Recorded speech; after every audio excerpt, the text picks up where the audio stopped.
Oke, Lesago Press sebagai salah satu penerbit yang mencoba mengambil ruang literasi di Aceh, lahir tahun 2014. Saat itu kelahirannya saya bertemu seorang penerbit nasional, Mas Slamet Susila. Beliau merupakan salah satu pendiri-penerbit dari Pusaka Larasan.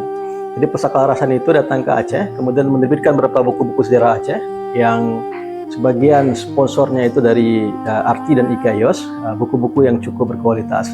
Nah, pertemuan saya dengan Mas Slamet Trisila lah kemudian yang menghantarkan Lesago lahir. Lesago juga dibantu oleh Mas Slamet Trisila untuk didesain logonya. Saya kasih filosofis 3 segi karena ini merujuk pada sejarah Aceh dengan warni keacehan, ada hijau, merah, kuning, hitam.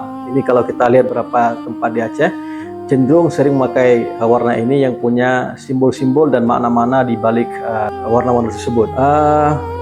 Tentunya Lesago tidak mudah melakukan penilaian Lesago ya, penerbit salah satu penerbit yang kemudian lahir dari upaya untuk mengembangkan literasi di Aceh. Saya sendiri saat itu sedang menyelesaikan studi doktoral di Gajah Mada, kemudian melihat memang kondisi literasi di Aceh masih sangat dibutuhkan untuk melahirkan para penulis-penulis yang produktif. Maka kemudian Lesago mengambil segmen ini.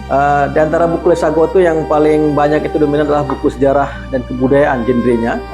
Kemudian juga kita menerbitkan buku-buku pendidikan dan beberapa buku-buku sosial lainnya yang dianggap penting. Tetapi genre Lesago itu selalu mengambil segmen sejarah dan kebudayaan karena memang ini menjadi ciri khas daripada penilaian keacehan. Kemudian selanjutnya sekarang Lesago sudah mencetak hampir 87 judul buku ber-ISBN. Jadi 87 buku ber-ISBN dan kemungkinan Lesago akan terus meningkatkan publikasi. Kita tahu bahwa kerja-kerja literasi publikasi ini tidak mudah ya, perlu banyak tantangan. Tetapi saya yakin bahwa setiap buku yang diterbitkan itu pasti punya segmen, punya manfaat pada suatu hari nantinya. Kita tahu bahwa ini kerja-kerja dokumentasi, kerja-kerja untuk mengarsipkan ini memang kerja-kerja yang perlu ketelitian, perlu mengajak orang-orang untuk bisa terlibat lebih aktif dan tidak mudah untuk dilakukan secara instan gitu. Jadi kalau 2014 sekarang 2025 mungkin Lesago tahun depan sudah berusia 20 tahun lebih.